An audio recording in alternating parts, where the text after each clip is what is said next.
glory, glory, glorious. You are, you are. Beauty, beauty, beautiful. Glory, glory, glorious. You are, you are. Beauty, beauty, beautiful. Glory, glory, glorious. You are, you are. Lindo, lindo, lindo es. Gloria, gloria, gloria a ti. Cristo, Cristo. Lindo, lindo, lindo es. Gloria, gloria, gloria a ti. Cristo, Cristo. Take me into your throne room. Let me see your beauty. Let me see your face. Mirada hacia tu trono. Muestra tu belleza. Quiero ver tu faz. Deus me leva hacia tu trono. Muestra tu belleza. Quiero ver tu faz. Deus me leva hacia tu trono. Muestra tu belleza. Quiero ver tu faz. So take me into your throne room. Let me see your beauty. Let me see your face. So take me into your throne room. Let me see your beauty. Let me see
Dios los bendiga. Qué bueno que están aquí. Vamos a tener una Shabbat Shalom. Qué bueno que vamos a tener aquí una clase el día de hoy. La clase de hoy es el Evangelio panorámico. La vez pasada ya tuvimos una pequeña introducción de los evangelios, una pequeña introducción en lo que es Lucas. Hoy vamos a dividir tal vez en dos partes en sí el panorama de Lucas, y la parte de hoy es la base de donde se va a desprender el resto del libro. Vamos a fracturar, si se pudiera, todo el panorama. Vamos a poner una base de lo que es este panorama de Lucas, de la manera que Lucas entendió, escribió, investigó diligentemente, con testigos y con evidencias acerca de este libro o de este escrito que conocemos como el Evangelio según San Lucas. Ya sabemos que el escritor no ha habido discusión, nadie se ha opuesto a la idea de que es Lucas.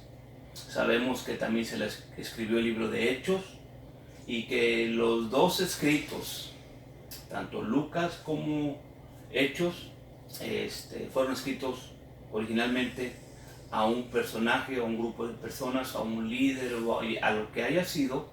Les di la idea de lo que creen las 4 básicas puntos de vista alrededor del mundo en los creyentes y los estudiosos, y también di mi opinión en la cual me inclino a todas, pero en cada una de las que me inclino, claro, me inclino más a esta que les comenté, porque puedo entender que este Lucas, y aquí vamos a empezar, que este Lucas quiere legitimizar,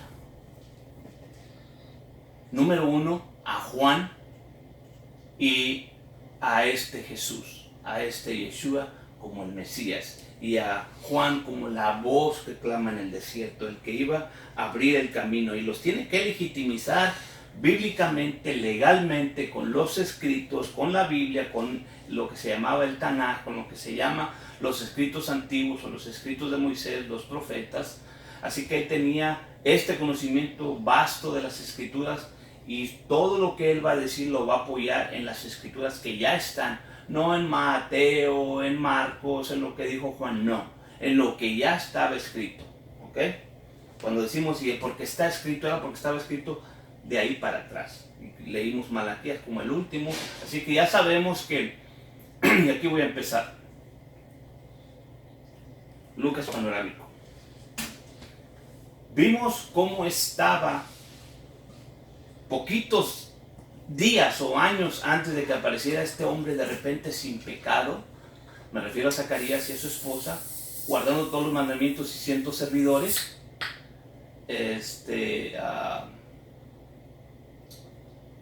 ¿Cómo aparecieron a la escena? Si acabamos nosotros de leer en Zacarías, en Ageo, en Malaquías, que todo el sacerdocio estaba corrupto. Y también los que han leído Macabeo saben que el sacerdocio estaba en la mesa puesta al mejor postor, y se compraba el sumo sacerdocio, y ya no importaba de qué familia fueran.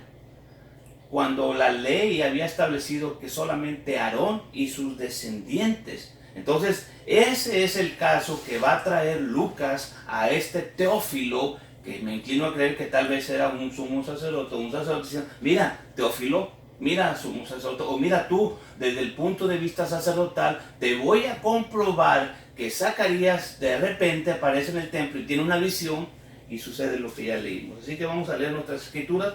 Nos quedamos en Lucas 1:5. Porque este es todo un argumento. Realmente Lucas es fantástico en argumentar su punto de vista. Como todos los argumentistas tienen una meta donde van a llevar al espectador, al oyente, si está parado en una corte, no solamente al juez, pero a los que están ahí. Entonces él va a traer todo un panorama, todo un argumento para su punto principal. Entonces todo lo demás no se distraigan, porque él tiene un punto, una meta, como lo tienen todos los otros escritores. ¿Okay? Y dice así en Lucas 1:5, 6, hubo en los días de Herodes, rey de Judea, un sacerdote llamado Zacarías. Él establece el decir en los días de Herodes, físicamente, porque hay escritos romanos, que sí podemos verificar que hubo un tal Herodes, ¿ok? En Judea. Un rey que era idumeo, que ni siquiera era de Edom, ni siquiera era israelita, pero ya sabemos por la historia que ocupamos la semana pasada, que también estaba el mejor postor, ¿ok? De la suerte de Abdías, él está diciendo aquí, Zacarías era de la familia de Abdías, y su mujer de las hijas de Aarón, llamada Elizabeth. Y eran ambos justos delante de Dios, andando sin reprensión en todos los mandamientos y estatutos del Señor. Ahora, estas eran los levitas o los hijos de Leví, Merari, Gerson y Coat. Ya sabemos que Coat eran los de Moisés y Aarón, eran descendientes de esa familia. Entonces todos estos eran levitas, todos sus descendientes, pero no todos esos levitas podían participar como sumo sacerdote, solamente Aarón y sus descendientes, sus familias. ¿Ok? Ya sabemos que vamos a leer un poquito de este personaje, porque Abdías nos está dando un hilito a seguir hacia atrás. ¿Ok? También los hijos de Aarón tuvieron sus repartimientos. Estos son los 4 hijos de Aarón. Iba a ser Aarón el sumo sacerdote y sus descendientes. Sabemos por la historia bíblica que Nadab y Abiú murieron. Así que los hijos de Aarón, Nadab y Abiú, Eleazar y Itamar, mas Nadab y Abiú murieron antes que su padre y no tuvieron hijos. Eleazar e Itamar tuvieron el sacerdocio. Y David los repartió, siendo Sadoc de los hijos de Eleazar y Ahimelech de los hijos de Itamar por sus turnos en su ministerio. Entonces él va a agarrar, David, y dice, ok, vamos a hacer estas 24 órdenes de sacerdotes. ¿Ok? Seguimos leyendo. Sus principales varones, muchos más que los hijos de Itamar, repartiéronse así. De los hijos de Eleazar había 16 cabezas de familias paternas. Y de los hijos de Itamar, por las familias de sus padres, 8. 8 descendientes, 8 cabezas, y 16 son 24. Y se repartieron pues la suerte los unos con los otros, porque de los hijos de Eleazar y de los hijos de Itamar hubo príncipes en el santuario y príncipes de la casa de Dios.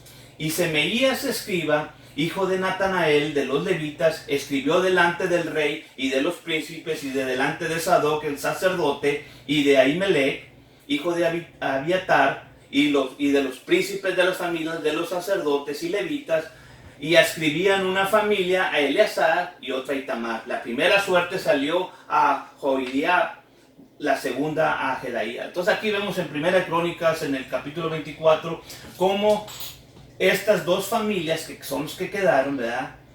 Itamar y Eleazar, sus descendientes fueron 24 cabezas. Cada una de esos descendientes de cada esa familia iba a ocupar 24 semanas, 24 quincenas, 2 semanas cada quien. Y cuando eran las fiestas peregrinales o que venía todo, entonces era un sumo sacerdote aparte. Pero todos estos podían participar en el servicio del altar por 2 semanas. Y Abdías ya vimos que era el que le tocó, a Zacarías era de esta descendencia. Entonces vamos a saber de qué descendencia o en qué turno le tocaba, en qué suerte o turno le tocaba a Zacarías cuando pasó lo de Lucas. ¿Ok? Es lo que estamos llegando aquí. Entonces la primera suerte, el primer turno le salió a Joriab y la segunda a Gedalía. Aquí se acabó la pila de esto. A ver si le puedes poner unas pilas de estas o moverlas. Aquí lo podemos mover.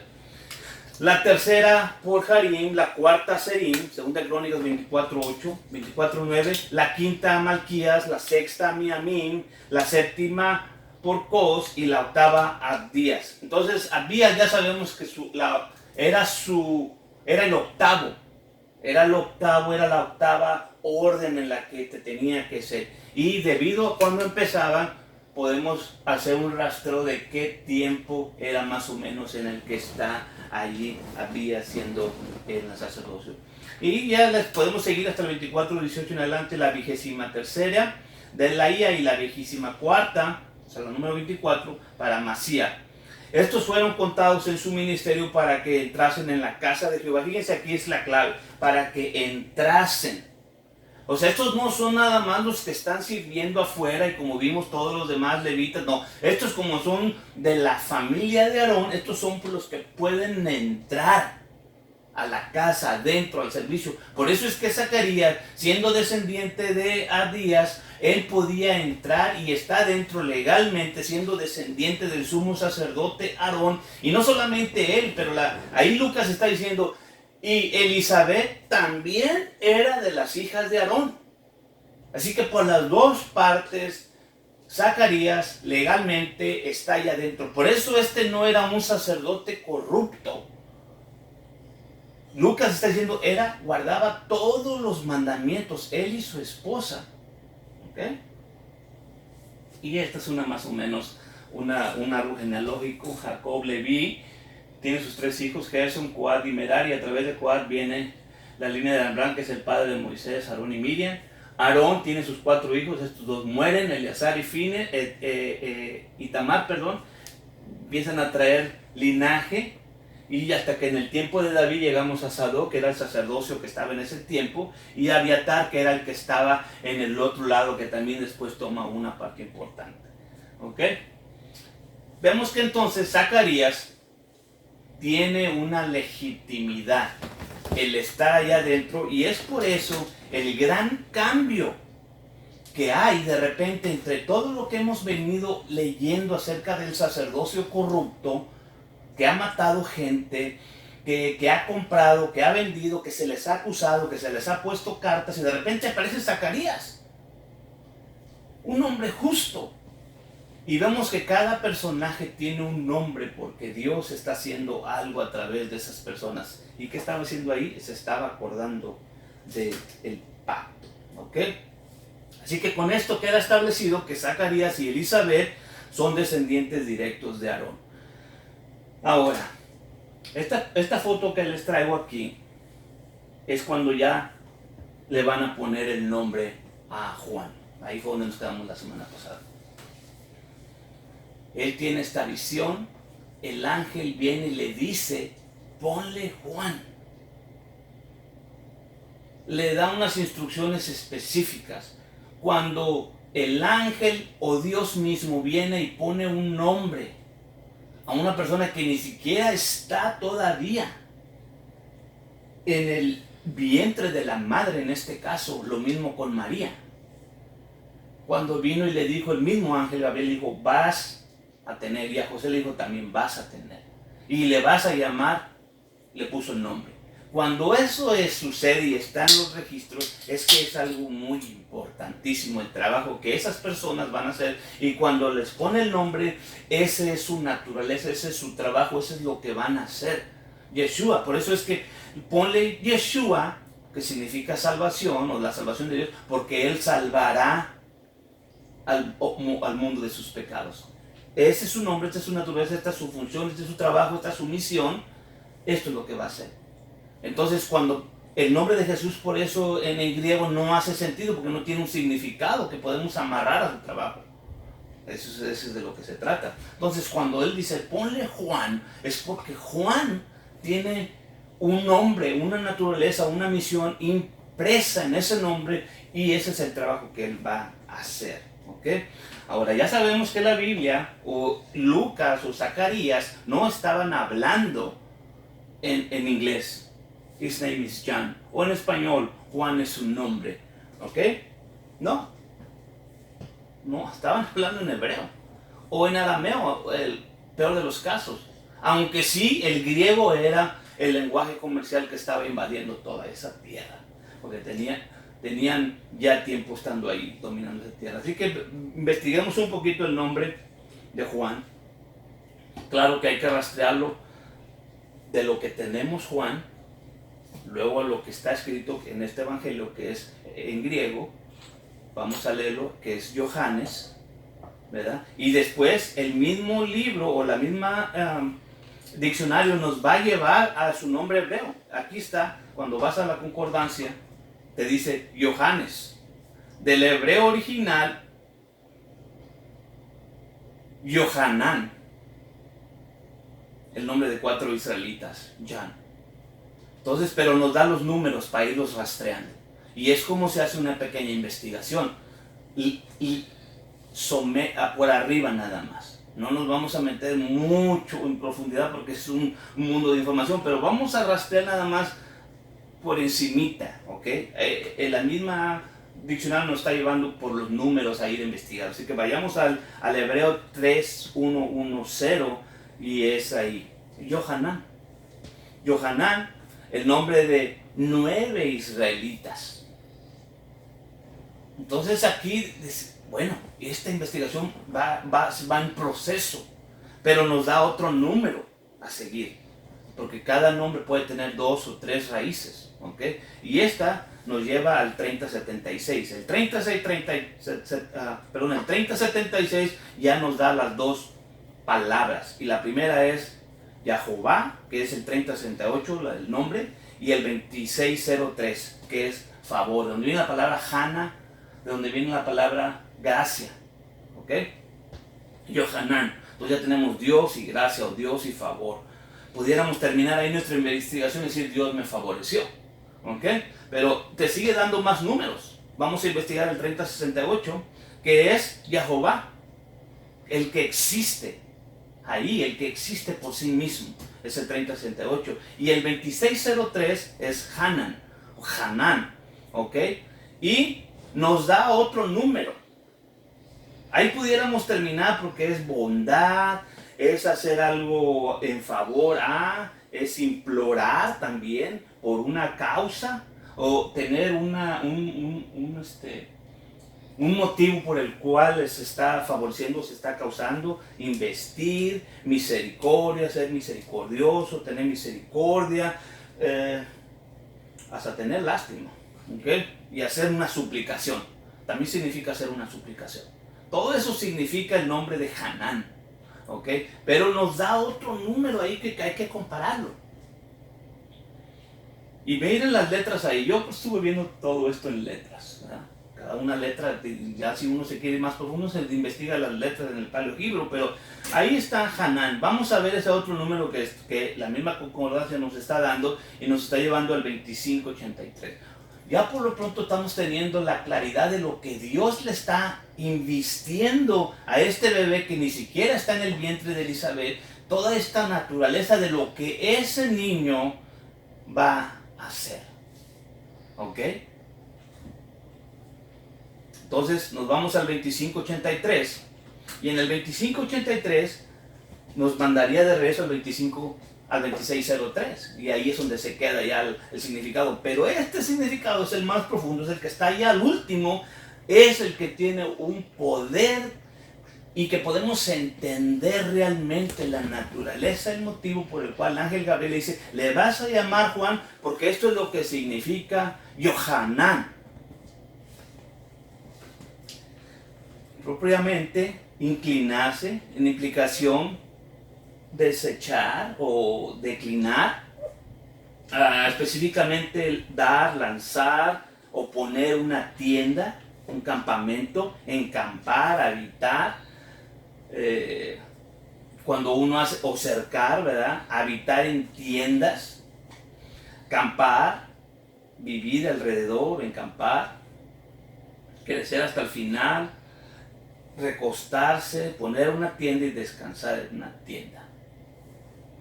Todos estos son los significados de Hanan. Ahora ustedes van a entender cuando Zacarías le va a poner el nombre. ¿Y por qué toda esta gente ponle Zacarías? Ponle Zacarías, ponle Zacarías.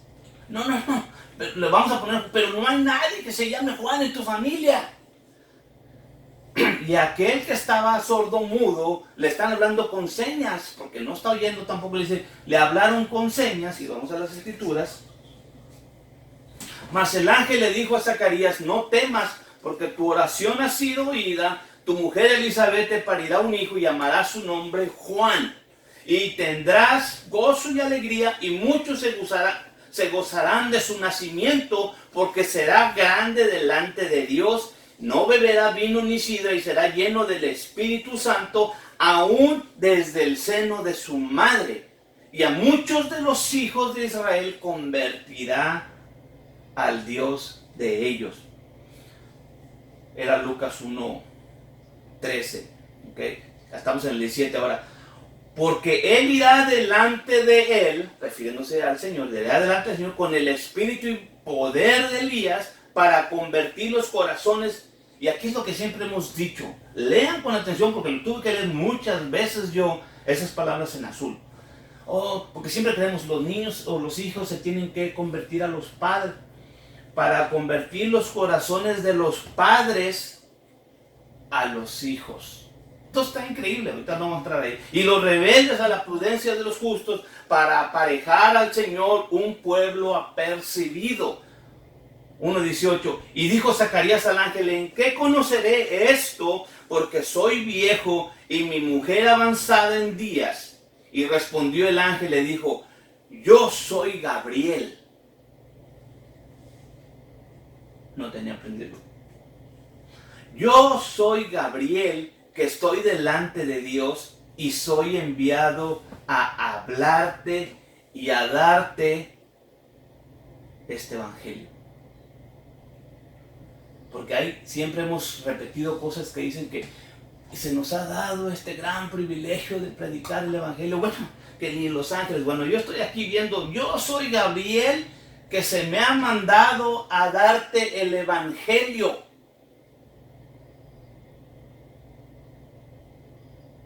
Por eso no creo que esta cosa de nomás nosotros.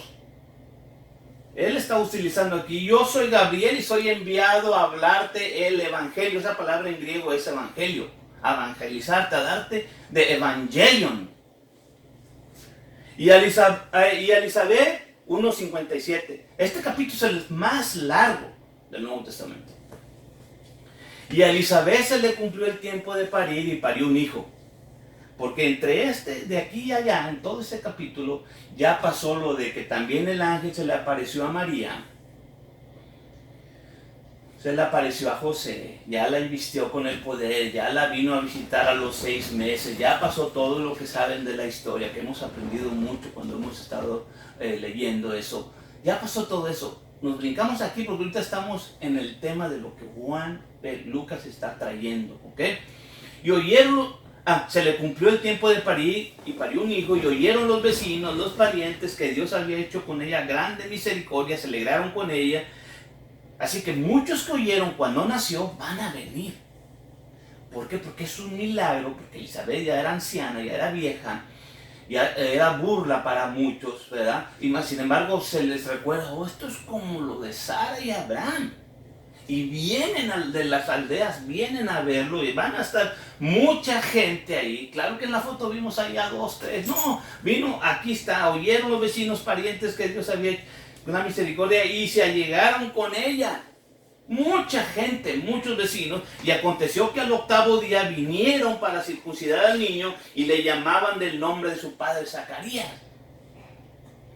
1:60. Y respondió su madre, dijo: no, sino Juan será llamado. Porque de una manera u otra el sordo mudo ya se había hecho entender con Elizabeth: le vamos a poner Juan. Y dijeron: ¿por qué? Nadie en tu parentela que se llame de este nombre. Y hablaron por señas a su padre. Por señas, porque no está oyendo cómo le quería llamar. Y demandando la tablilla escribió diciendo: Juan es su nombre. Y todos se maravillaron. Y todavía no habla Zacarías. Pero cuando él les enseña cartulina o esta tablilla con el nombre Juan, Yohanan, Yahová, Hanan, Shem, ellos se quedaron sorprendidísimos. Se maravillaron. Luego, por si fuera poco, fue abierta su boca y su lengua y habló bendiciendo a Dios. Y fue un temor sobre todos los vecinos de ellos, y en todas las montañas de Judea fueron divulgadas todas estas cosas.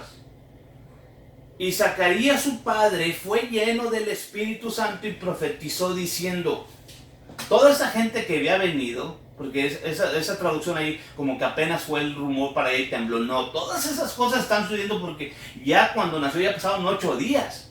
Han venido esta gente, hay todo este rumor que viene. Entonces cuando él recupera la voz y él dice Yahová Hanan es su nombre, se asombran. Él recibe la voz otra vez y el Espíritu Santo cae sobre él. Esto no es Hechos 2. Aquí cae el Espíritu Santo sobre el descendiente directo de Aarón.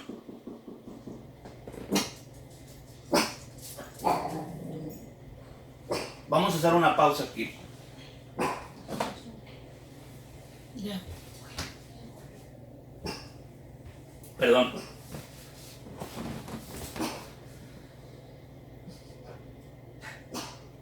¿Dónde nos quedamos? Ok.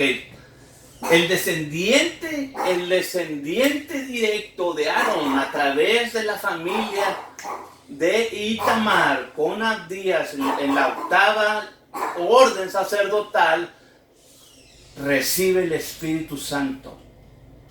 Recibe la voz, va a levantar sus manos y va a profetizar lleno del Espíritu Santo y va a gritar y va a decir: bendito el Señor Dios de Israel, que ha visitado y hecho redención a su pueblo. Esas son las primeras palabras que él está diciendo.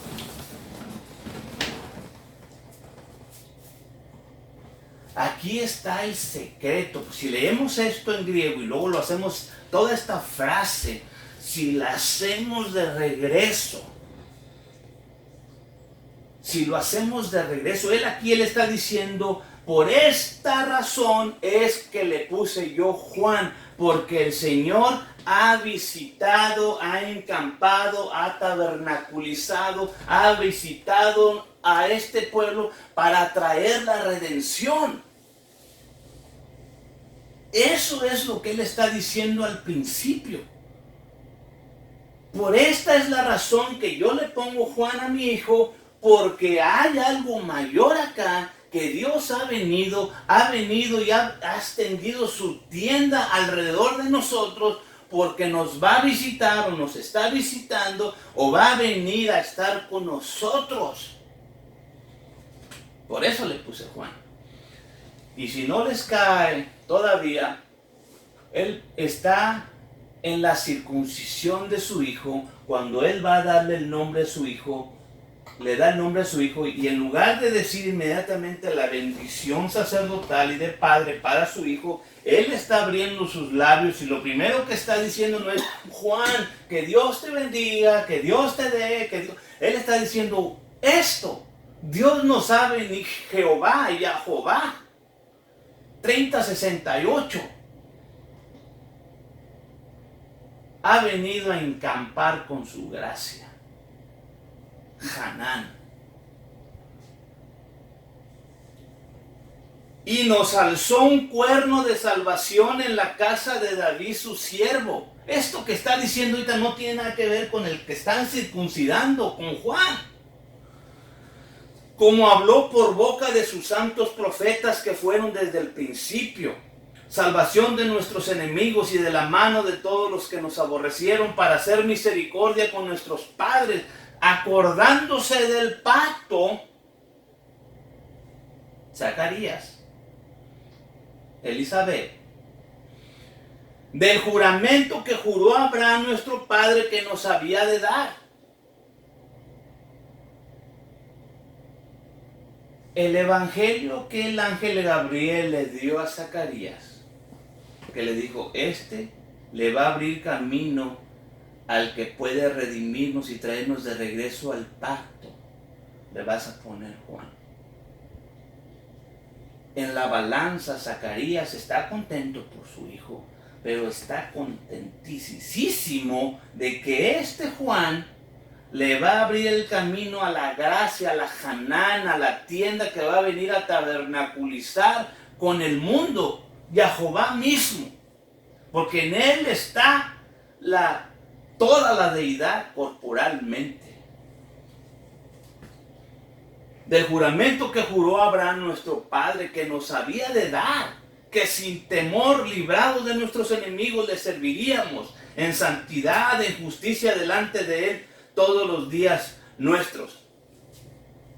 Primero que le sale, después de no hablar por casi 10 meses. Y después se voltea a su hijo y le dice: ¿y tú, niño? Juan, profeta del Altísimo serás llamado, porque irás delante de la faz del Señor, de lo que acabo de decir, para aparejar los caminos, dando conocimiento de salvación a su pueblo para remisión de pecados, por las entrañas de misericordia de nuestro Dios, con que nos visitó de lo alto el oriente, para dar luz a los que habitan en tinieblas, en sombra de muerte, para encaminar nuestros pies por camino de paz. Y el niño, Juan, crecía y se fortalecía en espíritu, y estuvo en los desiertos hasta el día que se mostró a Israel. Juan todo el tiempo vivió en los desiertos, en las comunidades. Por eso creemos que vivimos en las comunidades de Qumran, porque inclusive es donde va a empezar a predicar. Se cree, por datos históricos, que cuando empezó la matanza de Herodes el primero, ¿verdad?, de Jesús, él también mató a Zacarías, a este profeta que está hablando aquí, este sumo sacerdote, porque él viene a preguntar, porque Juan, con todo este milagro, haber nacido también milagrosamente, también era sospechoso después de que aquellos reyes magos vinieron con las preguntas. Entonces Juan también le recaía sospecha de que posiblemente él era del que estaban hablando, había nacido y era conocido, porque Zacarías y aquella cosa de que él salió mudo era un hecho reciente. Entonces todo esto, por eso se cree que mataron a Zacarías ahí en el altar. Este es el Zacarías que Jesús está diciendo, desde la sangre de Abel hasta Zacarías que mataron en el altar, en medio del altar y la puerta. Toda esa sangre está siendo reclamada a ustedes, líderes sacerdotales. Y Juan estaba escondido, hasta allá estuvo todo ese tiempo escondido. Aquí lo está diciendo Lucas. Lucas hizo una investigación y aquí lo está diciendo. Y estuvo en los desiertos hasta el día que se mostró a Israel. Está trayendo esta historia formidable. ¿Okay? Aconteció en aquellos días que salió un edicto de parte de Julio César, capítulo 2. Lucas es el personaje que pone todo esto en orden cronológico, y no solamente eso, pero él pone sellos de autenticidad, porque estos personajes que leímos anteriormente, ¿verdad?, en cada capítulo él pone personajes. Todos son personajes que uno puede cotizar, y porque no somos los únicos, o estos personajes no son los únicos que escribieron de Herodes, o de este otro personaje, ¿verdad?, Augusto César, o de Cirenio el gobernador, o de Tiberio César, Poncio Pilatos, Herodes el tetrarca. Todos estos personajes que él se da el lujo de escribir es para darle autenticidad a los escritos. Estos tienen un timeline, estos son físicos, esto no es que me lo imaginé. Esta es una investigación profunda que el hermano Lucas, gracias a Dios y que Dios nos ha bendecido con este escrito, puso toda esta información ahí. Así que él trae a la escena y podemos ir de regreso a estos escritos. Por eso es que podemos saber cuándo es que nació, porque cuándo se hizo este edicto. Aconteció en aquellos días que salió edicto de parte de Augusto César, que toda la tierra fuese empadronada. Este empadronamiento, ya había habido uno, primero fue hecho siendo Cirenio el gobernador de Siria, y había pastores en la misma tierra que velaban y guardaban la vigilia de la noche. Aquí está a punto de nacer ya Yeshua. Él viene a ser empadronado. Nadie va a hacer un empadronamiento, ningún político es tan ignorante, especialmente en aquella tierra, de hacer un empadronamiento, de venir toda esta gente en pleno invierno. ¿Okay? Además, sabemos que no es invierno porque hay pastores, estaban en la vigilia de la noche, en esa misma noche que van a ser el Señor, sobre su ganado. Y he aquí el ángel del Señor, en el 2:9, vino sobre de ellos la claridad de Dios, y los cercó un resplandor, y tuvieron gran temor. Mas el ángel les dijo: no temáis, porque yo aquí vengo a darles el evangelio de gran gozo. ¿Qué? Quedamos que los ángeles no dan evangelios, no pueden evangelizar, es un privilegio que se nos ha dado. Bueno, este ángel vuelve a venir y se atreve a darle el evangelio a unos pastores que están guardando ovejas, a decirles que será para todo el pueblo este gran evangelio de gozo. Y repentinamente fue con el ángel. Ustedes pueden seguir leyendo el 11 y el 12, todo lo que ya sabemos que les dice. Repentinamente vayan y lo van a ver envuelto en pañales. Y repentinamente en el 2:13 fue con el ángel una multitud de ángeles o de ejércitos celestiales que alababan a Dios y decían: gloria en las alturas a Dios y en la tierra paz, buena voluntad para con los hombres. Yo puedo ver aquí en paralelo. ¿Se acuerdan cuando Dios hablaba y la multitud, sus 10,000 millares de ángeles, de los evangelizantes? ¿Se acuerdan de esa clase? De los evangelizantes que repetían lo que el Señor decía y estos repetían. Aquí este ángel está dando el evangelio a los pastores en el campo que están guardando el mandamiento, están hablando: te tengo buenas noticias, te tengo el evangelio de gran gozo para todo el pueblo. Y esta multitud de ángeles está también presente, alabando a Dios. Y vinieron a prisa y hallaron a María y a José y al niño acostado en el pesebre e hicieron notorio, esa palabra igual, trajeron el evangelio, dieron el evangelio, volvieron a utilizar esa palabra, lo que había sido dicho del niño. Y todos los que oyeron el evangelio que el ángel le dijo a los pastores, y los pastores le están evangelizando a estas personas, lo oyeron, se maravillaron de lo que los pastores decían. Porque estamos estudiando el evangelio. ¿Qué es el evangelio? Estamos recibiendo muchas pistas de nuestro hermano, porque es el que utiliza la palabra evangelio en todas partes. Claro, no está traducido como si hubiera parecido evangelio, hubiéramos tenido fácil la investigación. Pasados los 8 días para circuncidar al niño, llamaron su nombre Jesús. Ya sabemos que es Jesús. El cual le fue puesto por el ángel antes que él fuese concebido en el vientre. Lo que les decía hace un momento. Y como se cumplieron los días, bueno, aquí Lucas está a la par que está trayendo toda esta legitimación al sacerdocio de Zacarías y de Juan, también está diciendo: y este Jesús fue de esta manera, cumpliendo también todo lo que está en nuestra ley, oh mi querido Teófilo. Pasados los 8 días, como es la ley, Teófilo, él vino a ser circuncidado y le fue puesto el nombre que el ángel le dio. Y como se cumplieron los días de la purificación de ella, Teófilo, la familia Zacarías está cumpliendo al dedo la ley, la han cumplido, y pasados los 40 días de la purificación de María, lo traen conforme a la ley de Moisés y le trajeron a Jerusalén para presentarlo al Señor. Y he aquí había un nombre en Jerusalén, el 2:25. Lo traen, ¿verdad? Lo meten, estos a los 40 días lo traen. Y ahí vamos a tener 2 testigos más. 2 testigos que va a traer Lucas a la escena. De personajes que eran conocidos y reconocidos no solamente por Teófilo, pero por toda la comunidad. He aquí había un hombre en Jerusalén llamado Simón. Este hombre, justo y pío, esperaba la consolación de Israel, y el Espíritu Santo era sobre él. Había recibido respuesta del Espíritu Santo que no vería la muerte antes que viese al Cristo del Señor.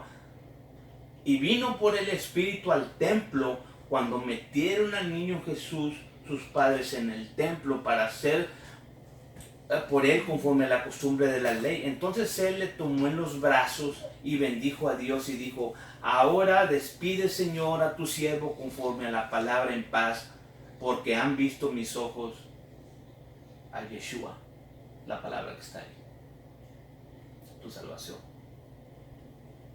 Lo cual, 2:31, la cual has aparejado en presencia de todos los pueblos, para que, aquí está A los 40 días de nacido Yeshua, Simón, lleno del Espíritu, dentro del templo, traído por el Espíritu al templo, anteriormente ya le había dicho el Señor que él no iba a morir hasta ver. Estas personas sí son de las que ven y dicen: el Señor me dijo esto y sucedió. Y él dice en el 2:32, luz para ser revelada a los gentiles. Y esa palabra ahí es gentiles, goí. Y la gloria de tu pueblo Israel. Él está diciendo, esta luz es para los Efraín, los del norte, porque realmente la redención era juntar a Israel de regreso. Esa es la redención. ¿Cuándo va a ser la redención? Él lo dice, este va a traer luz a los gentiles, sean gentilizados, los va a traer de regreso, y la gloria de tu pueblo Israel. Y estaba ahí también Ana, va a traer otra persona en el 2:36. Profetiza, hija de Panuel. Él está trayendo nombres, no son chismes. Había también por ahí una mujer, no, había una profetisa llamada Ana y era hija de Panuel de la tribu de Aser, la cual había venido en grande edad y había vivido con su marido 7 años desde su virginidad. La está diciendo, no solamente era profetisa, había sido pura, se mantuvo virgen hasta que se casó y después vivió 7 años con su marido y murió su marido y ella se quedó viuda por 84 años y no se ha apartado del templo, sirviendo de noche y de día con ayunos y oraciones. Esta no es una persona cualquiera, no. Entonces lo que ella va a decir va a tener peso también. Y esta, refiriéndose a Ana, sobreviniendo en la misma hora, juntamente confesaba al Señor y hablaba de él a todos lo que esperaban la redención en Jerusalén. Ana la profetiza. Mas como cumplieron todas las cosas según la ley del Señor, se volvieron a Galilea, a la ciudad de Nazaret. 2:41. E iban sus padres todos los años a Jerusalén. Teófilo, estos eran una familia que cumplía las fiestas. Todos los años iban a Jerusalén y subían a la fiesta de la Pascua. Y cuando fue de 12 años, subieron ellos a Jerusalén conforme a la costumbre del día de la fiesta, Pascua. Está hablando porque ya dio la pista acá arriba en el 2:41. Pues cada año están yendo a las fiestas peregrinales. Y aconteció que 3 días después le hallaron en el templo. Porque se van, están ahí, duran hasta que la fiesta, acuérdense que era el Pascua y luego eran 7 días sin pan y luego estaban ahí y ya después se iban. 3 días en camino porque van de regreso a Nazaret. Se dan cuenta que ¿dónde está Jesús de 12 años? Y se regresan. Aconteció que 3 días después le hallaron en el templo sentado en medio de los doctores y oyéndoles y preguntándoles, y todos los que le oían se pasmaban de su entendimiento y de sus respuestas. Mi querido Teófilo, esto que te estoy platicando, con testigos oculares y con evidencias, es la verdad. Entonces les dijo en el 2:49, ¿qué hay? ¿Por qué me buscáis? ¿No sabéis que en los negocios de mi padre me conviene estar? Porque a los 12 años él se hace conforme a la ley. Ahora soy un adulto, ahora soy responsable a responderle a todo lo que son los mandamientos para una persona de mi edad y todos mis compromisos. Mas ellos no entendieron las palabras que les habló, y descendió con ellos y vino a Nazaret y estaba sujeto a ellos. Fíjense, porque pensaban, es que ahora ya nomás yo voy a obedecerle a Dios, porque yo soy el Hijo de Dios. Porque ahí podemos decir, yo estoy en los negocios de mi padre, tengo 12 años pero ya me independicé. No, dice ahí, y no lo puse en rojo, pero esto también aquí para mis hijos. Y descendió con ellos y vino a Nazaret y estaba sujeto a ellos. ¿A quién? Sus padres. Y su madre guardaba todas estas cosas en su corazón. Por eso es que se cree que estas cosas íntimas, Lucas solamente las pudo haber obtenido si es que hizo su investigación con confesiones de María. ¿Okay? Sabemos que el Espíritu Santo también está por medio.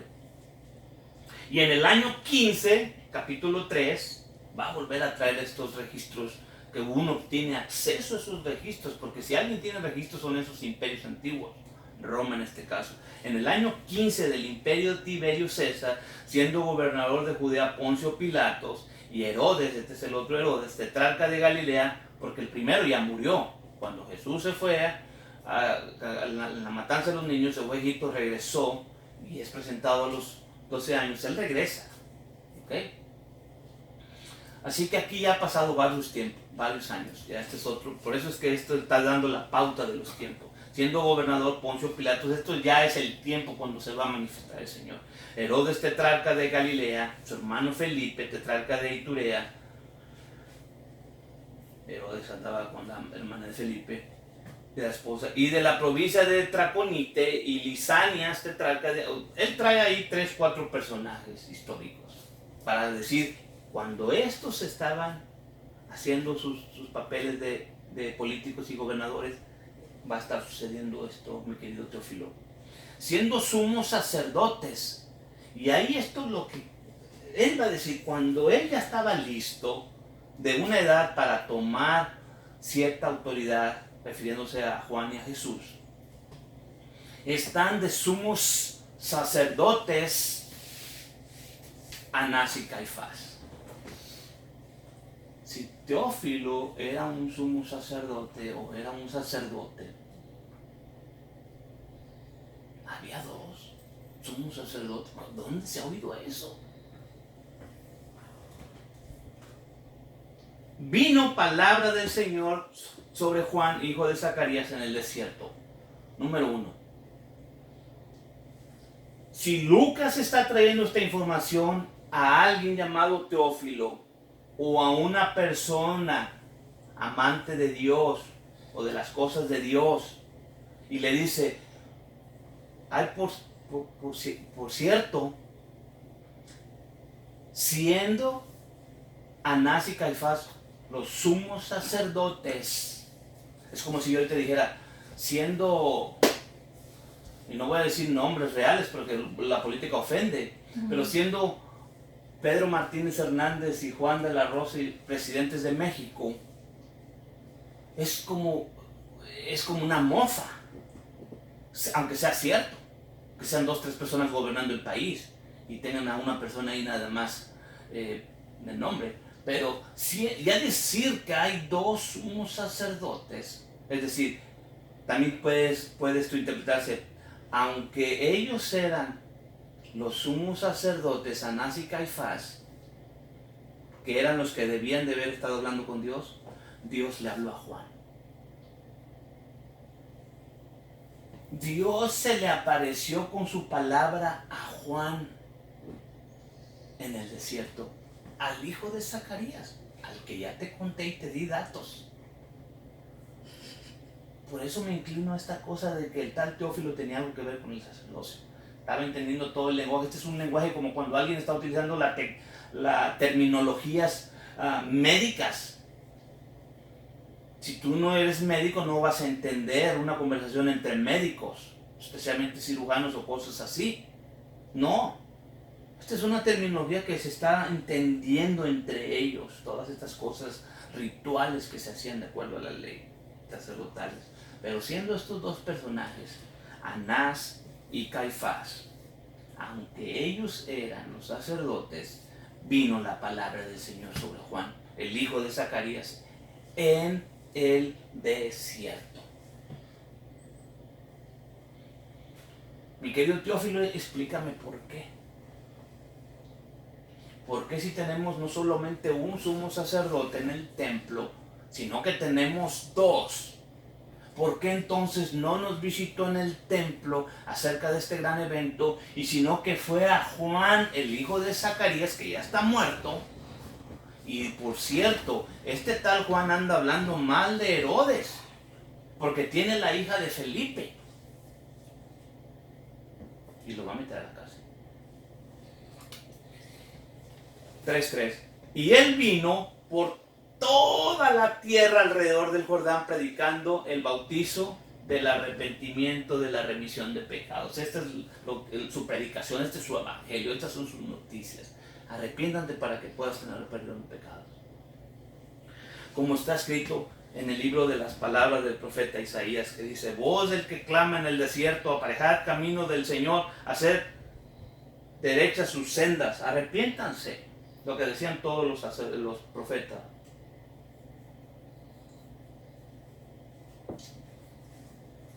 (3:7) Y decía a las gentes que salían, porque aquí él está en el desierto, en una región allá en el Jordán, cerquita de las cuevas donde se encontraban todos escritos en Qumran.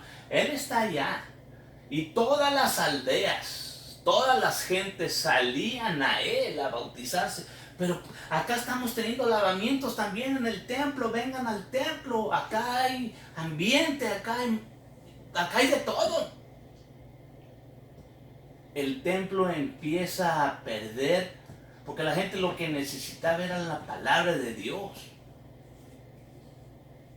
Lo que necesitaba era oír la voz de Dios y darles una guía, una luz, una esperanza. Y el mensaje de Juan era: yo nomás los estoy bautizando ahorita con agua, pero arrepiéntanse porque detrás de mí ya viene el que los va a bautizar, ya viene el Mesías, el Cordero de Dios que quita el pecado del mundo. Vengan. Haced pues frutos dignos de arrepentimiento. No comencéis a decir en vosotros mismos: bueno, pues tenemos a Abraham por padre, somos descendientes de Abraham. Porque os digo que puede Dios aún de estas piedras levantar hijos de Abraham. Porque era su excusa. Soy judío. Dios tiene un pacto con los judíos. En aquellos días, voy a traer citas de los otros evangelios porque este es el que va cronológicamente, ¿ok? Voy a traer a Mateo, hablando de esto, del mensaje en que estaba predicando Juan. ¿Cuál era en sí la frase o el mensaje o el evangelio de Juan? Pues aquí es donde está predicando Juan. ¿Cuál era su mensaje? Mateo 3, acá lo dice: arrepiéntanse para que sean perdonados. Mateo va a decir lo mismo. En aquellos días, 3:1, vino Juan el Bautista predicando en el desierto de Judea, diciendo: arrepentíos, que el reino de los cielos se ha acercado. El reino de los cielos se ha acercado. Lucas 3:16, y respondió Juan diciendo a todos: yo a la verdad, porque le dijeron: entonces tú eres el Cristo. ¿Con qué autoridad haces todo esto? ¿Por qué te estás trayendo la gente de allá del templo? Que ahí fueron a ver uno de los escribas y publicanos y de los representantes del sacerdocio. A ver, revoltoso, ¿por qué andas acá haciendo trabajo de sacerdote? Sí sabemos que eres hijo de Zacarías, sí sabemos que eres de la octava orden sacerdotal, que eres hijo de Aarón, pero ¿por qué no te estás comportando y vistiéndote con las ropas reales y metiéndote con nosotros en el sacerdocio? Y te vamos a dar, mientras sigas las órdenes que te vamos a dar. ¿Por qué andas vestido con esos pelos de camello y comiendo esa comida cuando acá tienes todo lo que necesitas, que te podemos dar? Nada más que te tienes que ajustar a lo que estamos establecidos y últimamente estamos viviendo en la corrupción. Y era su manera de Juan de decir: aunque soy hijo de Aarón, aunque tengo herencia sacerdotal, he marcado una línea no solamente literal y física, en no querer nada con el templo, no querer nada con el sacerdocio corrupto, ni siquiera con las vestiduras sacerdotales que ustedes ya han corrompido, ni con la comida, mucho menos con el mensaje que ustedes están diciendo allá, que todo va a estar bien y que andamos bien. Completamente yo estoy del otro lado y mis vestimentas igual. Era una manera al 100% de rebelarse en contra del status quo, de la opulencia del sacerdocio en ese tiempo, de toda la corrupción. Entonces, ¿tú eres el Mesías? ¿Te crees el Mesías? No. Yo la verdad bautizo en agua. Mas viene quien es más poderoso que yo, de quien no soy digno de desatar la correa de sus zapatos.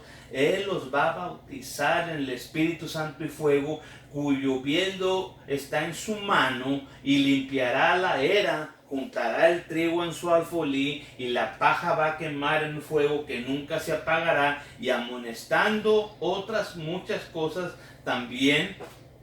La palabra ahí anunciaba era evangelizaba o evangelio al pueblo, le daba el evangelio al pueblo. Ya vimos cuál era el evangelio, arrepentidos que el reino de los cielos se ha acercado. Ese era su mensaje. Si esa palabra evangelio está por todas partes.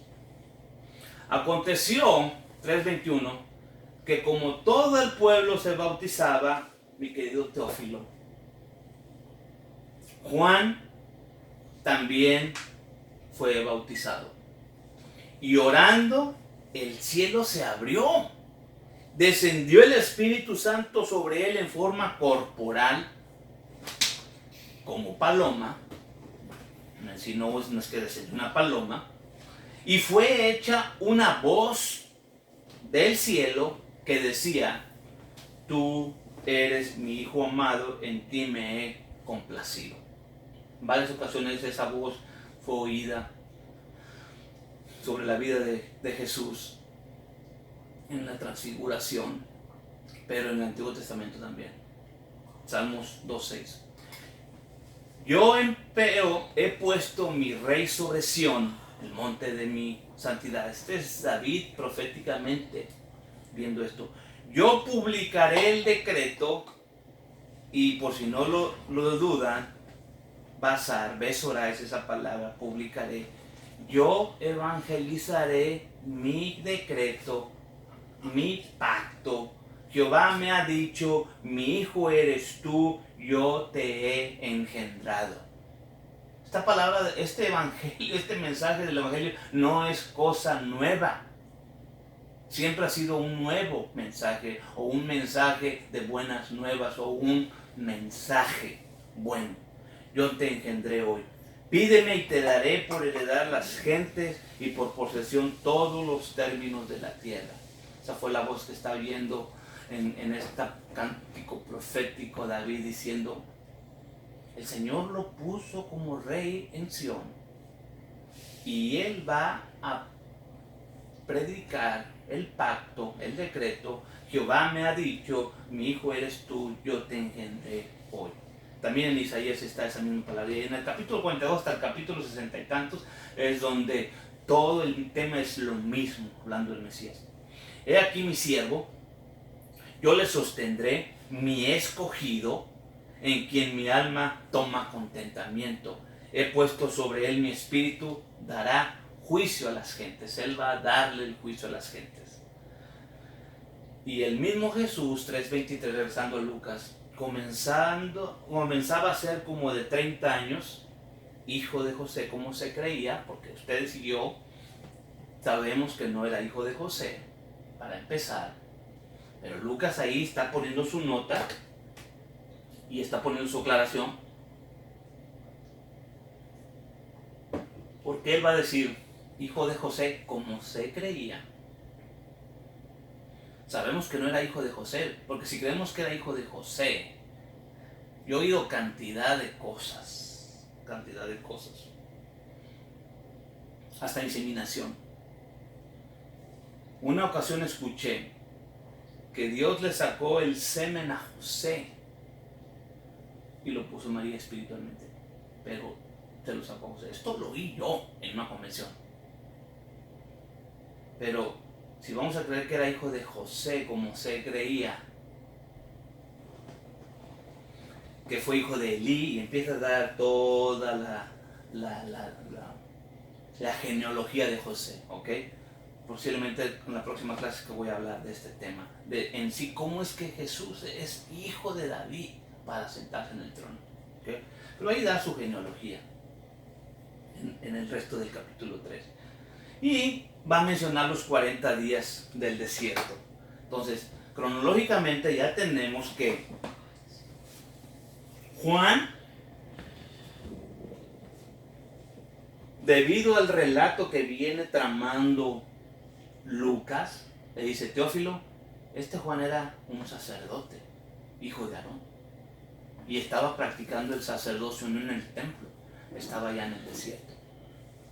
Viene Jesús a ser bautizado por él y dice: yo no soy digno, pero Jesús le dice: conviene que hagamos esta justicia, y Juan va a poner sus manos sobre él y lo va a bautizar, y cuando sale viene la aprobación del Todopoderoso diciendo: este es mi Hijo amado, el cual va a publicar mi decreto, el cual va a juzgar a las naciones, el cual es en el que yo le he dado todo el poder y toda la autoridad, no solamente a través del linaje físico de ser hijo de David, pero ahora este sacerdocio, no solamente es rey, pero también va a ser sacerdocio. Y ahí está la transferencia sacerdotal prácticamente de este sacerdocio que se mantuvo puro de Zacarías y ahora Juan, no mezclándose con toda la corrupción que había en el templo. Juan, no porque se salió de la iglesia perdió su salvación o perdió su sacerdocio, como a veces pensamos que si te vas de la iglesia ya pierdes todo y pierdes la salvación. No, es una manifestación, una declaración. Ya no estoy de acuerdo con la corrupción del templo, pero él al salirse, él se lleva su naturaleza, él se lleva su nombre con él, el nombre que el ángel Gabriel le dio, el trabajo que Dios le dijo: tú vas a enderezar y vas a preparar el camino, tú eres el que vas a abrir, tú eres el que vas a traspasar el sacerdocio. Y aquí es donde sucede la transferencia sacerdotal, así como en el Antiguo Testamento aprendimos que el Señor le había dado a aquellos 22,000 primogénitos de todas las tribus de Israel el sacerdocio, se los quita después de la vaca de oro, de la adoración de la vaca de oro, y se los quita a esos 22,000 y se los da a los 22,000 levitas. Ahora los 22,000 levitas, siendo Aarón la familia real del sumo sacerdocio, vienen caminando todo ese tiempo, pero llegó el tiempo de regresar el sacerdocio arónico a Melquisedec. Y es ahí donde un verdadero sacerdote legítimo, puro y santo como Juan, le regresa el sumo sacerdocio a Yeshua, y cuando Yeshua sale, viene la aprobación de Dios: este es mi hijo. Y ahora el Señor lo ha hecho Señor y Cristo, lo ha hecho Rey y sacerdote. Y ahí es la transferencia sacerdotal. Y ahora Él ya tiene esta unción, ya tiene este Espíritu Santo, ya tiene este llamamiento, y ahora sí va a ir 40 días al desierto a ser probado. Y Jesús, lleno del Espíritu Santo, volvió. Pasó la prueba. ¿Con qué? Con la palabra. Se sabía la palabra. Todos los versículos que él contestó a Satanás cuando fue tentado estaban en la Biblia, están en Deuteronomio. Y Lucas 4:1 dice que Jesús, lleno del Espíritu Santo, volvió del Jordán y fue llevado por el Espíritu al desierto. Cuando empiezan los 40 días. 4:16. Y vino a Nazaret.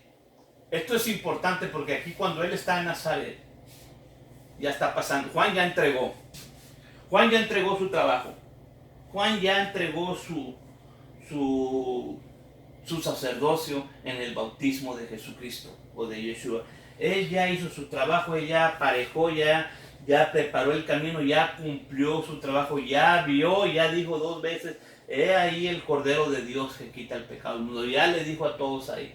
De hecho, ahí empieza su primer personaje que va a seguir ahora como discípulo del Señor, va a ser Andrés. Él, diciendo discípulo de Juan, ve a Jesús y él dice: pues si este me está diciendo que él no era, pero que es aquel, pues yo no tengo problemas para dejar a Juan. Ahora me voy con el que Juan me estaba diciendo que va a venir un personaje, a él hay que seguir. Y Andrés toma esa oportunidad y se va, y es el primer. Dice: Señor, lo voltea, ¿y tú qué? Dice: vente. Y después va a llamar a Simón, que es el hermano de Andrés, que es famoso Pedro. Ahora están ahí. Él viene a Nazaret, donde había sido creado, entró conforme a su costumbre el día del sábado en la sinagoga y se levantó a leer.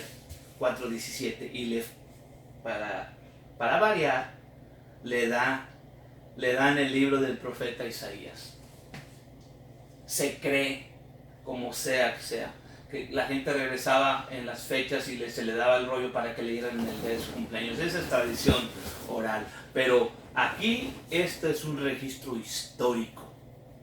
Él regresa, ya dijimos que era como de 30 años, ¿verdad? Y vino a Nazaret, donde había sido criado conforme a su costumbre. El día del sábado él entró a la sinagoga y se levantó a leer, y le dan el libro del profeta Isaías, y como abrió el libro, halló el lugar donde está escrito.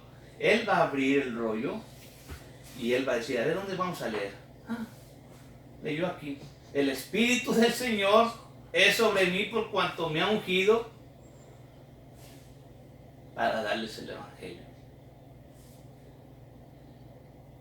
Ya sabemos lo que acaba de pasar antes del desierto. Vino el Señor y lo hizo. Esa palabra ahí, me ha ungido, es Mesías, me ha hecho el Mesías, que me ha hecho el Mesías. Para darles el Evangelio, las buenas nuevas a los pobres. Me ha enviado a sanar a los quebrantados del corazón, a pregonar, ¿sabes? A los cautivos libertad, a los ciegos vista, para poner en libertad a los quebrantados, para predicar el año agradable del Señor. Ya les he platicado que en el texto de los rollos de Qumran, en la cueva 11 encontraron un rollo de Isaías, y decía ahí, para predicar el año agradable de Melquisedec. Imagínense si estos rollos que encontraron en Qumran son los que se están corriendo en ese tiempo cuando el Señor está en la sinagoga, ahí en Nazaret, y si él lee eso para predicar el año de Melquisedec. Ahí están representantes sacerdotales y todo lo demás es arónico. Pero claro, él está leyendo Isaías 61. Y no termina ni el... Ya saben que las escrituras que tenemos están divididas en capítulos, pero él lee nada más el 1 y la mitad del número 2 de Isaías 61. Y esto lo estaba leyendo ahí como un comentario, pero porque son registros. Dice que la literatura chasálica o jasálica de Hasadín, específicamente en el Targum de Jonatán, en el Targum de Jerusalén, en el Talmud de Babilonia, se presenta el nombre de Melquisedec como un sobrenombre de Shem. Lo que les he dicho, que yo creo que Shem, el hijo de Noé, era el sumo sacerdote, o el sacerdote según el orden de Melquisedec que se le presentó a Abraham en aquella vez. Pero también aparece la figura de Melquisedec en los rollos del Mar Muerto encontrados en la cueva de Qumran, en la cueva 11, y en el texto aparece esa palabra Melquisedec, hablando de Isaías 62, el que acabamos de leer, cuando él es Melquisedec es el que va a venir en el día a juzgar. Porque cuando él empieza a hablar de la venganza del Señor, ya eso no lo menciona en Lucas. Lucas no menciona la segunda parte del versículo 2 de Isaías 62, 2. Y enrollando el libro, lo dio al ministro y se sentó. Los ojos de todos en la sinagoga estaban fijos en él, y les comenzó a decir: hoy se ha cumplido esta escritura en vuestros días. Mi querido Teófilo, te estoy contando todo esto, que Juan hizo todas las cosas realmente de acuerdo a la Torá, a la ley de Moisés. Yeshua hizo todas las cosas correctamente de acuerdo a la Torá, y ahora él está ahí diciendo: yo soy ahora, el Señor me ha ungido, yo soy ahora sumo sacerdote Melquisedec. Esto se ha cumplido hoy y yo voy a empezar a predicarles el Evangelio. Entonces, 4:28, todos en la sinagoga, todos fueron llenos de ira. Los santos de la sinagoga, cuando oyen hablar de este cambio sacerdotal, no solamente los líderes religiosos, pero también las personas que están oyendo a estos líderes se enojan. Y cuando uno habla de este cambio sacerdotal, de este sacerdocio Melquisedec, hay personas que se enojan en el día de hoy. Y levantándose le echaron fuera de la ciudad y le llevaron hasta la cumbre del monte sobre el cual la ciudad de ellos estaba edificada para despeñarlo. Querían hacerle lo que le hacían a la cabra Azazel. Mas él, pasando en medio de ellos, se fue. Se les escapó. Y va a Capernaum. Desciende a Capernaum, la ciudad de Galilea, y les enseñaba en los sábados y se maravillaban de su doctrina porque su palabra era con potestad. Ahora él viene a Capernaum, a la ciudad de Galilea, porque se van a empezar a cumplir las profecías que no solamente todos los profetas habían hablado, que él iba a venir a decirles un mensaje poderosísimo, a decirle: ustedes gentiles pueden regresar como dijo Oseas, ustedes pueden regresar, luz les va a resplandecer. Y también como dijo Gabriel, que le dijo a Zacarías en el templo: este va a ser la luz para los gentiles de Galilea. Y como dijo Simón, este va a traer a los gentiles, luz para los gentiles.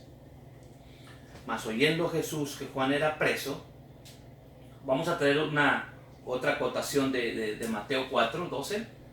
Mas oyendo Jesús que Juan era preso, se volvió a Galilea, y dejando a Nazaret vino y habitó en Capernaum, ciudad marítima en los confines de Zabulón y Neftalí, para que se cumpliese lo que fue dicho por el profeta Isaías, que dijo: la tierra de Zabulón y la tierra de Neftalí, camino de la mar, de la otra parte del Jordán, Galilea de los gentiles. Entonces Mateo está diciendo que Juan fue preso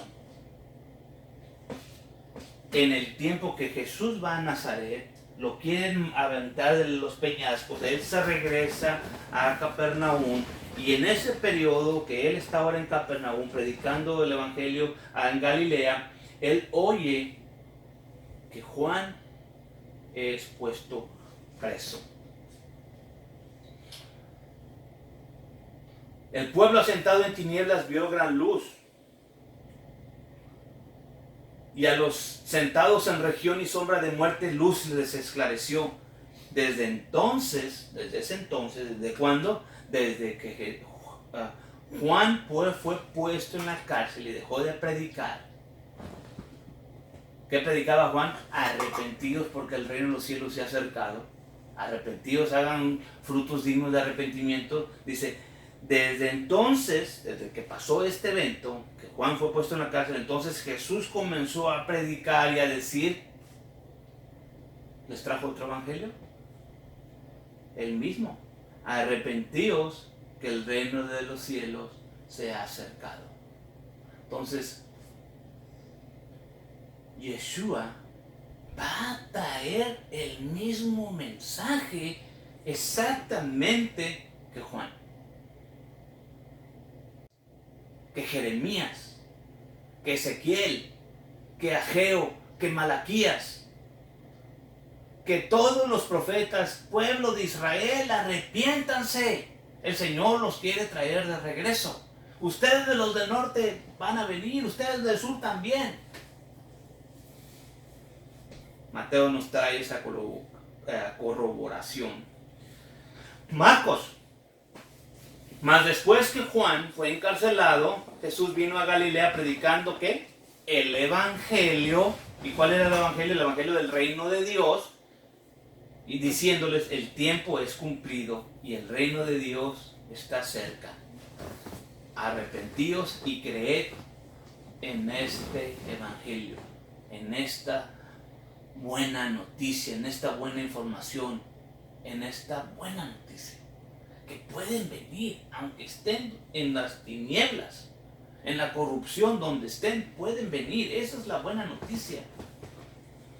Y Hechos, que lo escribió también Lucas, va a decir lo mismo. Estando juntos, les mandó que no se fuesen, porque él va a empezar. Mi querido Teófilo, mira, la vez pasada te escribí todo Lucas, donde se quedó, ¿verdad?, la información, hasta que fue llevado.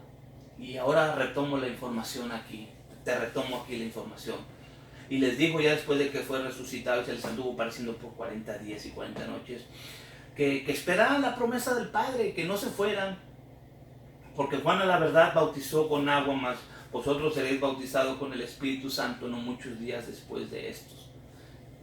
Entonces los que se habían juntado le preguntaron diciendo, y empieza él a decirles, ¿verdad? Jesús está diciéndoles, no se vayan, quédense aquí, va a venir el Espíritu Santo. Esto es Jesús ya resucitado. Y se le van a acercar la pregunta del millón. Señor, ¿restituirás el reino a Israel en este tiempo? ¿De qué reino están hablando? O sea, ¿le vas a restablecer el reino? No toca a vosotros saber los tiempos, las razones que el Padre puso en una sola potestad. Pero ustedes van a recibir poder del Espíritu Santo que vendrá sobre vosotros y me van a ser testigos. Jerusalén, toda Judea, Samaria y hasta el último de la tierra.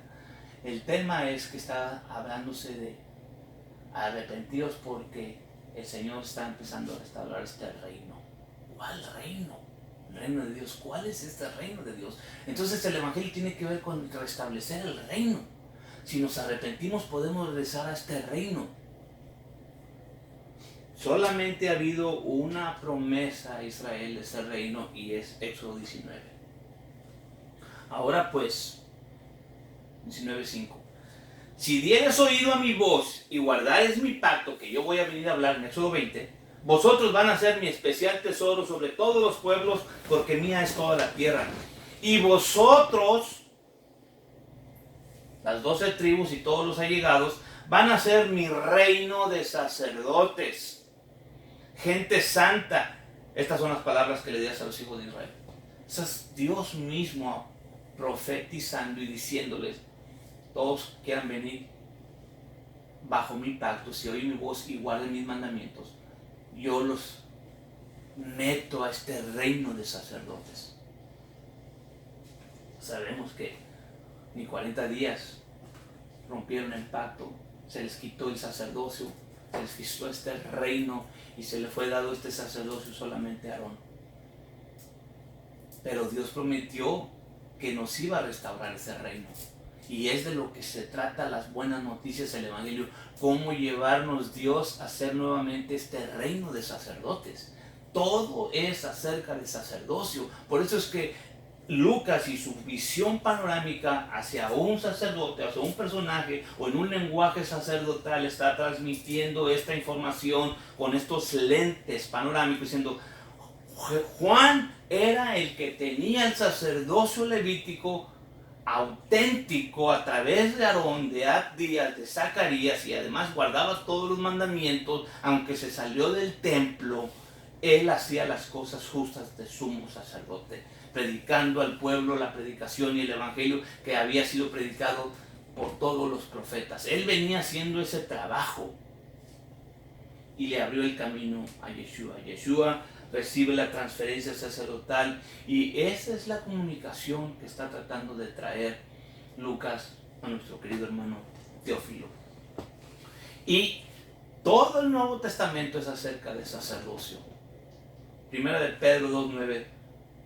Pedro le está diciendo a todos los gentiles que están ahí llegando y regresando, a todos los que están regresando gentiles que eran de las tribus que se habían ido, ustedes son el linaje escogido, ustedes son este reino de sacerdotes, porque ahí la palabra dice reino de sacerdotes, gente santa, ustedes son ese reino de sacerdotes, gente santa, pueblo adquirido para que anunciáis las virtudes de aquel que nos ha llamado de las tinieblas a su luz admirable.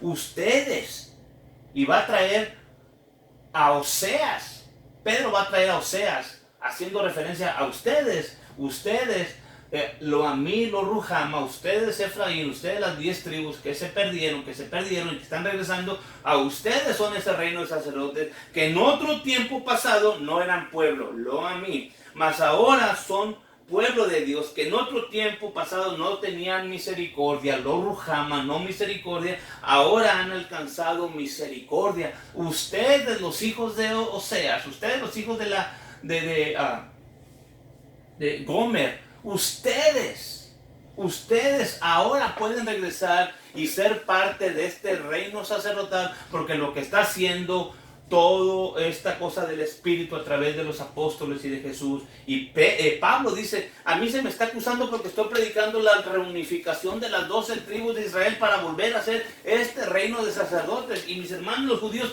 no quieren soltar este sacerdocio, por eso me están acusando.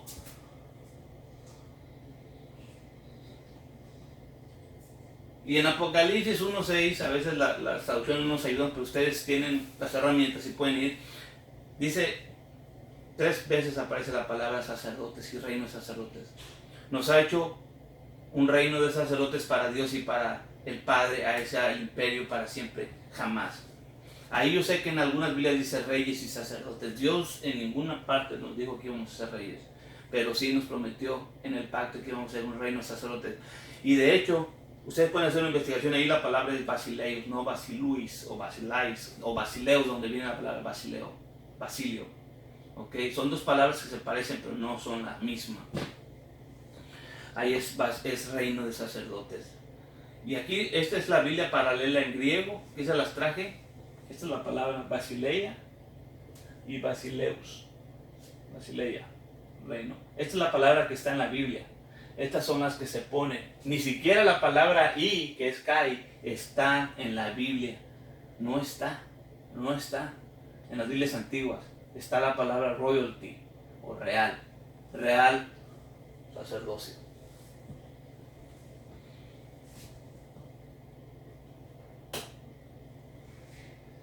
Todo lo que se trata aquí es de sacerdocio. La próxima semana vamos a terminar. Con esto quiero acabar aquí. Entonces imagínense la visión que está trayendo aquí Lucas, especialmente cuando entra al templo y le está diciendo, querido Teófilo, hubo un cambio en el sacerdocio. Hubo un cambio en el sacerdocio. Y el escritor de Hebreos va a decir lo mismo, es que ya hubo un cambio.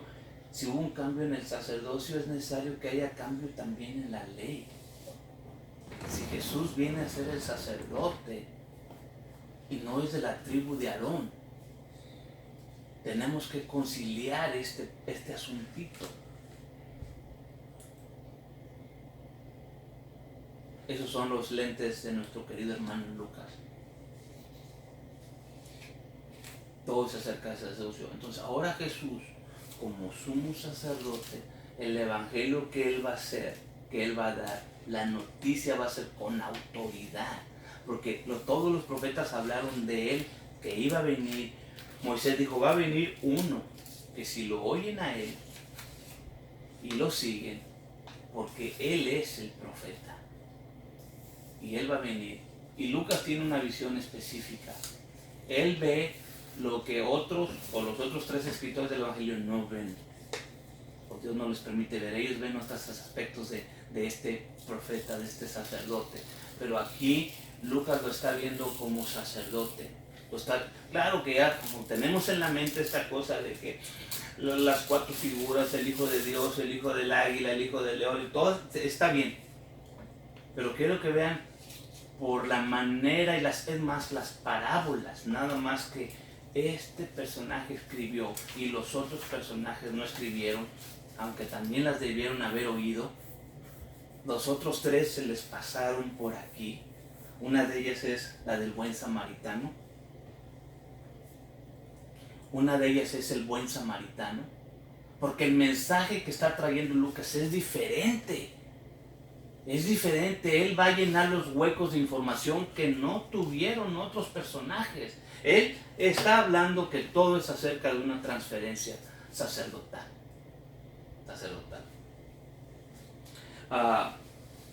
Aquí me voy a quedar. Vean ustedes cuando la próxima clase terminamos el panorama, lo que a partir de ahí empieza el ministerio de Jesús. Ya llegamos ahí, ahora ya Él es el sumo sacerdote, ya acaba de leer Isaías 62, dice, el Espíritu del Señor está sobre mí porque me ha ungido para hacer todo esto y anunciar el año agradable de Melquisedec. Cuando lees los rollos antiguos, encontrados en Qumran en la cueva 11. Entonces todo es acerca del sacerdocio. Por eso es que todos en las sinagogas se enojan, porque ellos son sacerdotes arónicos. Y hasta ahí llegó el sacerdocio arónico, hasta ahí se acabó. Se acabó ahí. Por eso los sacerdotes lo van a querer matar. Y todas las parábolas van a hacer sentido. Cuando dice, el Señor mandó unos a cuidar la tierra, su viña, se apoderaron de ellas, que cuando les mandó a sus siervos para recuperarla, los mataron. Después mandó a otros, lo mataron. Después mandó al dueño, al heredero, al hijo, y lo mataron. Los sacerdotes se dieron cuenta que estaba hablando de ellos y se enojaron, porque ya venía el heredero del sacerdocio. El sacerdocio arónico fue solamente una medida de emergencia, porque quebraron el pacto, pero el momento que el pacto va a ser restaurado, el sacerdocio también. ¿Cuál sacerdocio? El sacerdocio según el orden de Melquisedec, que no tiene principio, porque Dios siendo el primer sacerdote, Yeshua siendo el último sacerdote y para siempre, eternamente. Todo es acerca del sacerdocio. Por eso Él captura y pone parábolas como la de el buen samaritano, la oveja perdida, todo lo perdido, la oveja, la moneda, el hijo pródigo, estas cosas que Él quiere. Él quiere. Ya no les leí los otros Apocalipsis. Hay varias citas en Apocalipsis, pero en todas las citas de Apocalipsis, no se está hablando de que Él nos ha hecho un rey y sacerdotes, nos ha hecho un reino de sacerdotes. Quiere decir que nos está queriendo llevar de regreso a la promesa del pacto. Nosotros como Israel hemos fallado en este trabajo de ser reino de sacerdotes según el orden de Melquisedec. Ahora, voy a hacer aquí, cerrar todo lo que hemos visto hasta ahorita. Señor le da un pacto al pueblo de Israel. Él dice que los quiere hacer. Si oyen mi voz, tú vas a dar un pacto. Van a ser mi real tesoro, mi reino de sacerdotes. La noche que salen ellos, mueren todos los primogénitos, pero el Señor protege a 22,000 y pico de primogénitos del pueblo de Israel, de las 12 tribus. Y los santifica, los aparta para que sean para Él sacerdotes, según el orden de Melquisedec. Todavía no está Aarón. Mientras Moisés está obteniendo este pacto, el pueblo de Israel lo quiebra con la vaca de oro. El Señor rompe ese pacto. Y ahí en ese momento, nadie, como dice Gálatas, Pablo en Gálatas 3 dice, una vez que un pacto es ratificado, porque este pacto, el Éxodo 20, fue propuesto y aceptado 3 veces, ratificado con sangre, y el Señor vino y cenó con ellos. 3 cosas: propuesta, aceptación, ratificación con sangre y cena de confirmación. A ese pacto, aunque sea de hombres, ya nadie le puede añadir ni quitar. Entonces, ese pacto, lo único que se le pasó es que se quebró. Ahora, ¿qué pasa? El Señor dice, bueno, no quisiste mi pacto, ahora te voy a dar una ley. ¿Para qué sirvió la ley? La ley fue añadida, fue prostitemos, como una pata, de ahí viene la palabra prótesis, fue puesta como una pata de palo para Israel, para caminar hasta que llegara el tiempo de la restauración mesiánica, como dice Pablo. Entonces, vamos a caminar bajo la ley hasta que venga el que caminó en medio de las piezas de carne de Abraham, el pacto que Dios hizo con Abraham, para que pueda traernos de regreso al pacto. El pacto es Éxodo 20. Pero nosotros nos paramos todos los días a decir, vamos a recitar la ley Éxodo 20. Es el pacto. Es el pacto. Por eso la gente no quiere los mandamientos y hacer los mandamientos, o los quiere espiritualizar, porque dice que es la ley. Vamos a recitar la ley. Y yo me la aprendí de memoria. Así que ahora que ya no estamos bajo la ley, dice que ahora Él nos lleva de regreso a las promesas de Abraham. Todo el Nuevo Testamento está hablando de que vamos de regreso a las promesas de Abraham. ¿Cuáles son las promesas de Abraham? La tierra, reino de sacerdotes, gente que va a bendecir, gente que va a ser bendecida, que vamos a ser muchos. Fueron repetidas a Abraham, Isaac y a Jacob. Efraín toma la primogenitura de Efraín. Y Efraín se divide de Israel cuando es la división de los reinos en el tiempo de Salomón. Efraín se pierde en las naciones, se gentiliza, ya profetizado por Jacob, que le dijo, tú vas a ser tú vas a ser los gentiles, tú vas a ser estas naciones de gentiles. Entonces cuando se va Efraín y se pierde, hemos perdido la identidad de que somos Israel. Ahora cuando nos despertamos o nos empezamos a despertar en las iglesias y venimos al conocimiento de Yeshua o de Jesús, nos damos cuenta que todo aquel que es de Cristo es de la simiente, del semen, del esperma de Abraham, por tanto heredero de la promesa. Cuando nos damos cuenta que somos descendientes de Abraham y que somos herederos de la promesa, entonces empezamos a buscar cuál es la promesa. La promesa es esta.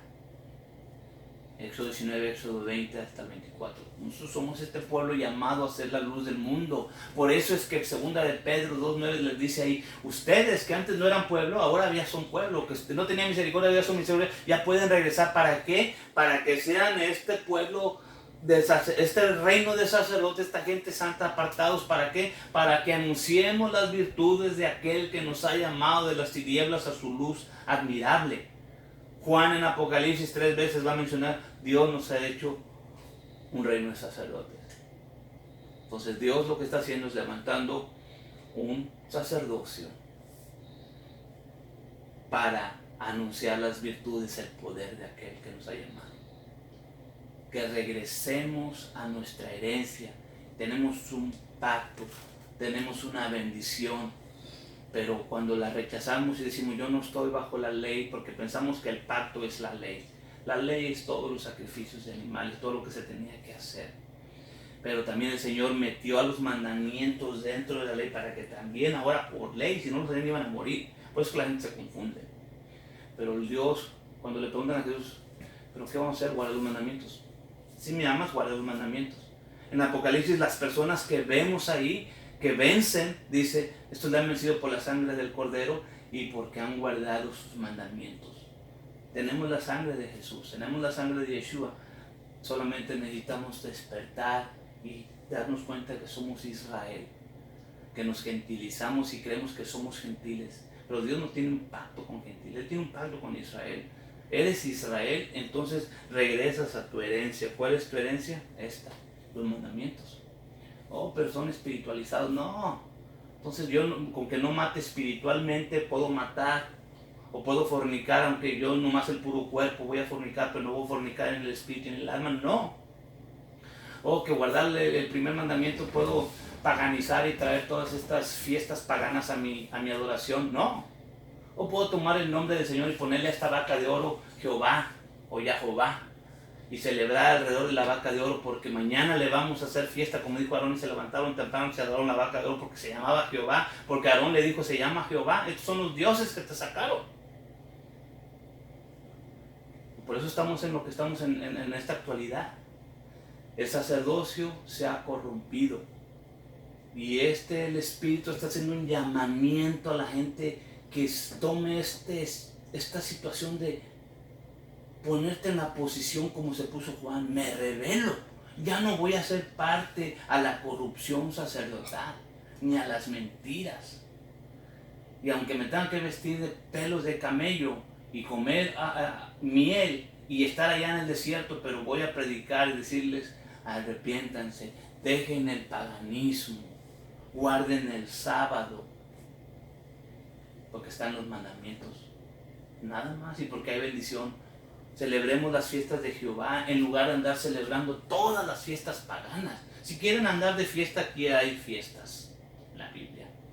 Y están antes del becerro de oro, cuando Dios establece la ley. Las fiestas son del pacto. El sábado son del pacto. Dios es un Dios de pacto. Y aunque el pueblo de Israel lo quebró, Él levantó su mano y juró. Y por eso Él trajo a Yeshua y Él derramó su sangre. Esta es la sangre del nuevo pacto.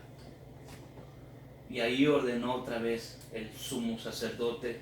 Se ordenó como sumo sacerdote y ordenó nuevamente el sacerdocio. Vayan y prediquen el evangelio enseñándoles que guarden los mandamientos. ¿Quieres ser un sacerdote? Guarda los mandamientos y enseña a guardar los mandamientos a la gente. De eso se trata. Padre, Te damos gracias porque eres bueno y grande es tu misericordia. Te alabamos y te bendecimos, te damos gracias. Jesús, eres nuestra luz, eres nuestro Salvador, eres nuestro Mesías. Te damos gracias porque has venido a darnos nuestra verdadera identidad y nuestra posición dentro del reino que estás levantando, Señor. Te damos gracias por estos tiempos difíciles que estamos viviendo. Te damos gracias por esta oscuridad, Señor, porque aunque sea poquita la luz que podamos ofrecer a las naciones, es mucha luz. Porque la luz prevalece en las tinieblas. Una pequeña lámpara puesta en la mesa alumbra todo un cuarto. Padre, ayúdanos a ser la sal de la tierra. Ayúdanos, Señor, con nuestras actitudes, con nuestra obediencia al pacto, con nuestra obediencia a los mandamientos, la luz empiece a brillar. Ayúdanos, Señor. Ayúdanos que despertemos en este último tiempo de oscuridad. Ayúdanos, Padre. Ayúdanos a tomar un corazón que se quiera arrepentir de no haber estado guardando tus mandamientos. Perdónanos, Señor, y bendícenos y ayúdanos a ponernos estos lentes de estos comunicadores del Nuevo Testamento. Ayúdanos a entender el mensaje a través de los ojos de Lucas, a nuestro querido Teófilo. Ayúdanos, Señor, ayúdanos. Ayúdanos a quitarnos las vestiduras de un sistema en decadencia, de un sistema religioso que está quebrándose, de un sistema, Señor, religioso que se ha corrompido, de un sistema religioso, Señor, mundial que está lleno de mentiras. Ayúdanos, Señor. Ayúdanos a despertar. Ayúdanos a alinearnos con tu palabra y con tu verdad. Ayúdanos, Señor, a ser atalayas y que si vemos algo, no nos quedemos callados, porque el que se queda callado con una injusticia será culpable de lo mismo. Ayúdanos, Padre. Ayúdanos. Ayúdanos, Señor, a vivir en esta línea muy delgada llamada justicia. Ayúdanos a ser sadiks, a vivir debajo de este sacerdocio Melquisedec, de este sacerdocio de justicia. Ayúdanos, Señor. Es difícil y este tiempo se presta para muchas cosas. Ayúdanos, Señor. Ayuda a mis hijos, ayuda a mi esposa, ayuda a las personas que están viendo este mensaje. Tú eres bueno y grande es tu misericordia. Amén. Amén. Dios los bendiga. Shabbat Shalom.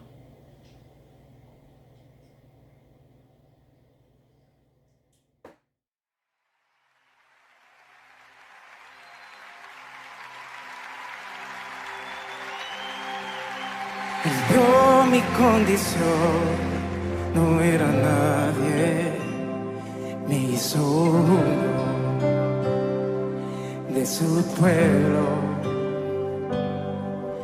real sacerdocio, escogido por él es mi Padre y yo su Hijo. Admirable consejero, príncipe de paz, es aquel que se hizo carne, lleno de gracia y verdad. Él vio mi condición, no era nadie, me hizo uno de su pueblo, real sacerdocio escogido por él es mi Padre y yo su hija. Admirable consejero, príncipe de paz, aquel que se hizo carne,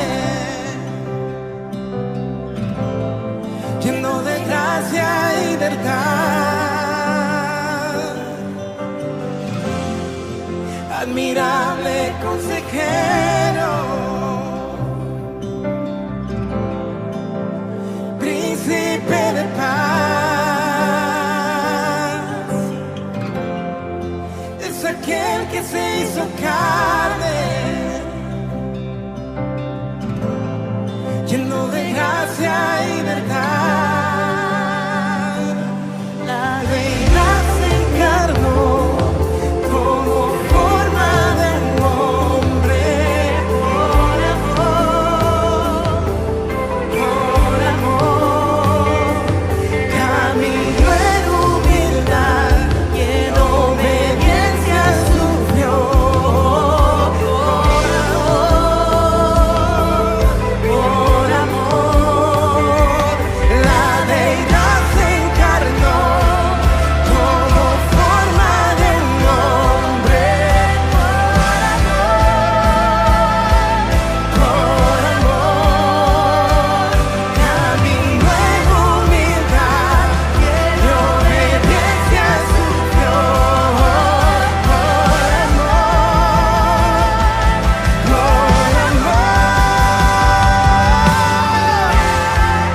admirable consejero, príncipe de paz, príncipe de paz, es aquel que se hizo carne, lleno de gracia y verdad.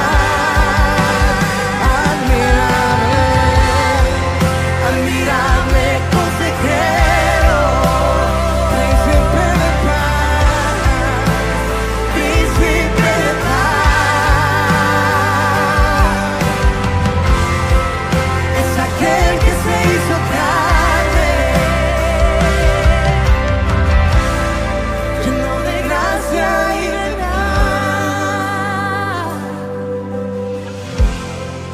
Admirable consejero,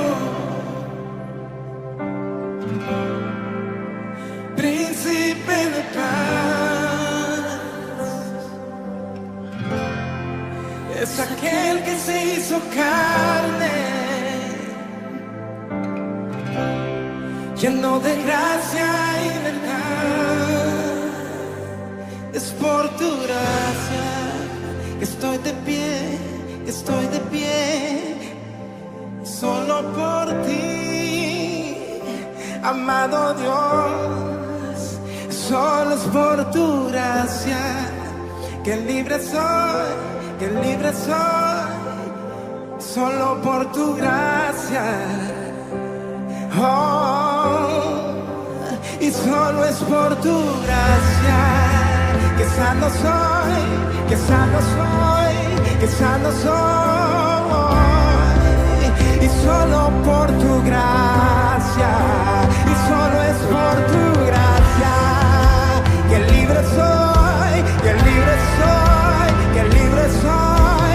Oh, y solo por tu gracia, alguien levante sus manos y diga, y solo por tu gracia estoy de pie, estoy de pie, estoy de pie. Y solo por tu gracia que libre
príncipe de paz.